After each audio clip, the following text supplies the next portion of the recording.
আমাকে বলতে হয় না, আমার কাছে অনেক এমনি ধারণা আছে আমার।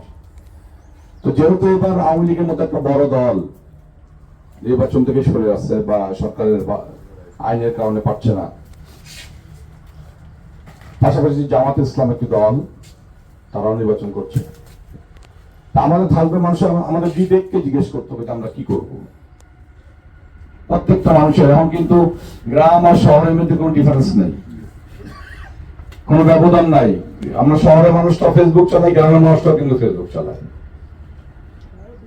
আপনারা সকলেই জানেন, গোটা পৃথিবীর খবর আপনারা পান, বাংলাদেশের খবর পান। মির্জা আলমগীর সম্বন্ধে আপনারা সকলেই কম বেশি ধারণা আছে। উনি কেমন মানুষ, উনি কিভাবে চলাফেরা করেন। উনি এমপি ছিলেন, মন্ত্রী ছিলেন, উনি কোনো ব্যবসা করেন না, উনি ওনার বাবার জমি জমা বেচে নির্বাচন করছেন। ওনার কর্মীরা আমাদের সহায়তা করে নির্বাচনে টাকা পয়সা দেয়। তো সেরকম একটা সৎ মানুষ, ভালো মানুষ, আমাদের সকলের প্রিয় স্যার। এটা হয়তো ওনার জীবনে উনিও ভাবছেন, উনিও বলছেন বিভিন্ন মিটিংয়ে যে আমার শেষ নির্বাচন। তো যে মানুষটির জীবনের শেষ নির্বাচন, উনি ওনার এই জীবনে অর্ধেকটা সময় রাজনীতির পিছনে ব্যয় করলেন,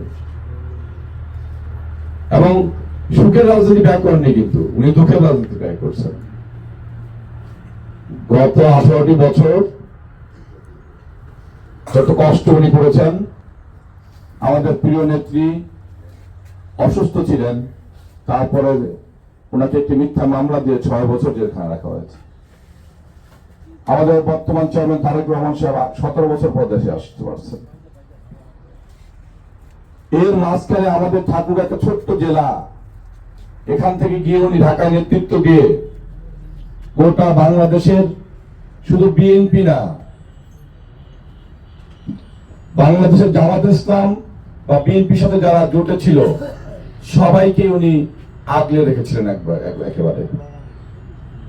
পাশাপাশি আমাদের ঠাকুরগা মানুষদেরকেও কিন্তু আগলে রাখছে। আমরা আপনারা জানি, আমি আপনারা অনেকে এখানে মামলা আসামি আছেন, আমরা মামলা খেয়েছি, আমরা জেল কেটেছি। উনি ঘুম থেকে উঠে প্রথম ফোন দিতেন আমার লোকগুলি জামিন হয়েছে কিনা।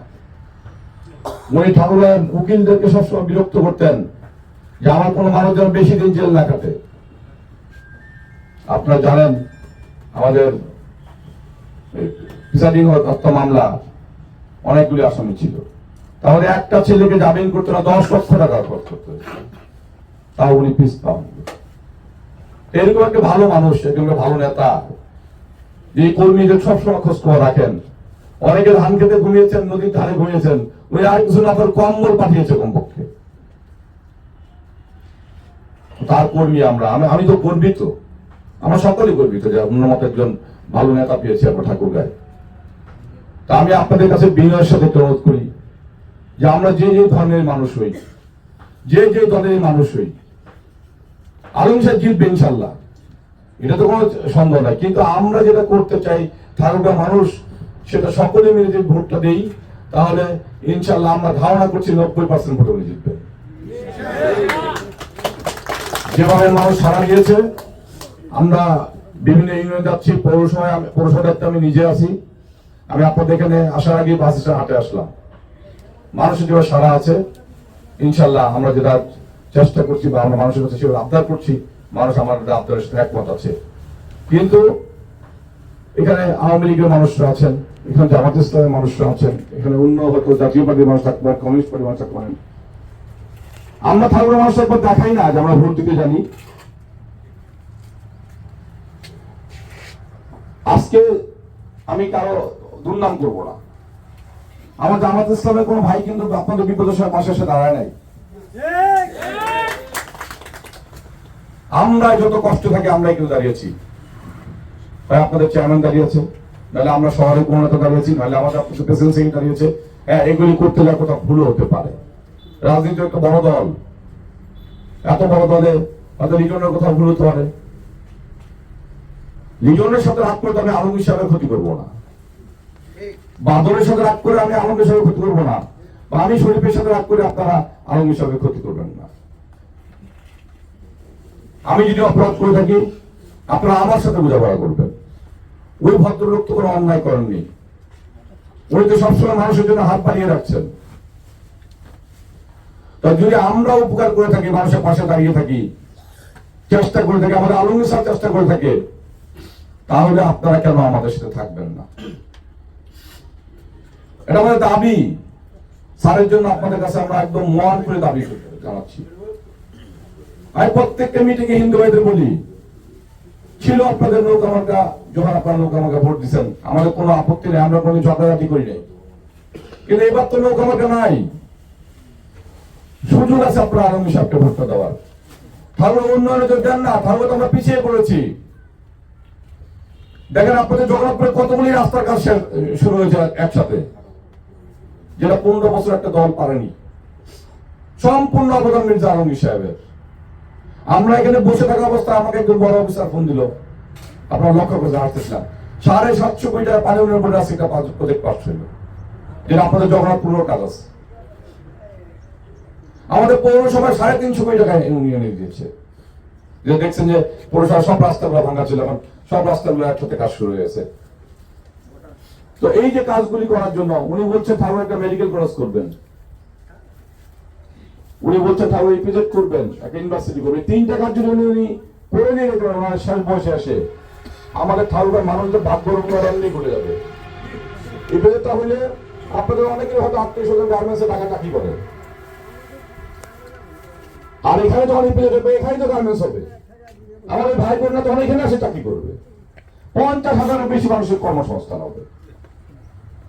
ঠাকুর মেডিকেল কলেজে আমাদেরকে দিনাজপুর আর রংপুর যেতে হবে না দূরে দূরে। আমরা এখানে সব পায়ের মানুষ, টাকা জোগাড় করতে রংপুর থেকে মরে শেষ মানুষ।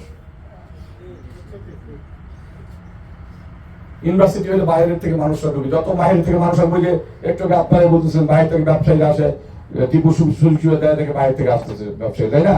আর তখন ইউনিভার্সিটি মেডিকেল কলেজ এই পেজে হলে বিদেশিরা আসবে। আর অনেকে এয়ারপোর্টের কথা বলে, আমি এয়ারপোর্টের দাবি জানি না কখনো, কারণ ইপিএল হয়ে গেলে মেডিকেল কলেজ ইউনিভার্সিটি হয়ে গেলে এমনি সরকার তখন এখানে এয়ারপোর্ট দিবে, বিদেশিরা তো রাস্তা দিয়ে আসবে, বিমানে আসবে। তা আমাদের থাকবে একটা অনেক বড় বিপ্লব ঘটে যাবে, মানুষের ব্যবসায়িক ভাবে ঘটবে, চাকরিতে ঘটবে।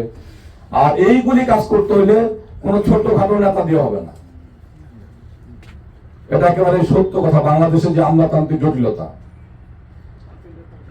একজন শক্ত লোক লাগবে যিনি অনেক বড় নেতা। তো বড় নেতা আমরা পেয়েছি 100 বছর আগেও পাই নাই, আগামী 100 বছর পরও ঠাকুর মির্জা আলমগীর জন্ম হবে না। আমরা সকলে দোয়া করি, আশীর্বাদ করি, আল্লাহ ওনাকে দীর্ঘ জীবী করুক।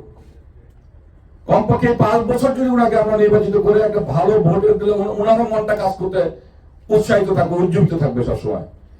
আমরা এই আগামী 5 বছর যদি ওনাকে দিয়ে কাজগুলি করে নিতে পারি, তাহলে কিন্তু আমাদের সন্তানদের, ভবিষ্যৎ সন্তানদের কিন্তু ভাগ্যের উন্নয়ন ঘটবে, আমাদের ঠাকুরের মানুষদের কর্মসংস্থান হবে। এই ধারণাগুলো থেকে কিন্তু আমাদেরকে মির্জা আলমগীরকে দল মত নির্বিশেষে ভোট দিতে হবে, হিন্দু মুসলিম খ্রিস্টান বৌদ্ধ সবাই মিলে ভোটটা দিতে হবে। তাহলেই কিন্তু আমরা অনেকগুলি কাজ করতে পারবো। আপনারা ভালো ব্যবসা বাণিজ্য করতে পারবেন, বাইরের মানুষ আসবে, বাইরের মানুষরা আসলে ব্যবসা বাড়বে। তাহলে ভালো একটি খাবার হোটেল চলে না, ওই গৌসিয়া বাদ দিয়ে আর আজ পর্যন্ত তাহলে একটা ভালো হোটেল দাঁড়াতে পারেনি, সম্ভব না, বাইরে থেকে তো লোক আসে না। অনেকে সুন্দর করে ডেকোরেশন করে হোটেল করে, কিন্তু কয়েকদিন পর বন্ধ হয়ে যায় বা খাওয়ার মানটা খারাপ হয়ে যায়। যখনই বাইরে থেকে লোক আপনার আসবে না, তখন পর্যন্ত ব্যবসায়ীদের উন্নয়ন হবে না থাকবে। আমি আপনাদেরকে অনেকগুলি কথা বললাম, ক্ষুধা লাগছে, সবারই দুপুর হয়ে গেছে। তা আমি আবার বলি, যদি আমাদের বিএনপি নেতৃবৃন্দ কোনো ভুল থেকে থাকে, সেই ক্ষেত্রে বিএনপির পক্ষ থেকে আমিও যদি বিএনপির একজন নেতা আপনাদের কাছে ক্ষমা চেয়ে নিচ্ছি।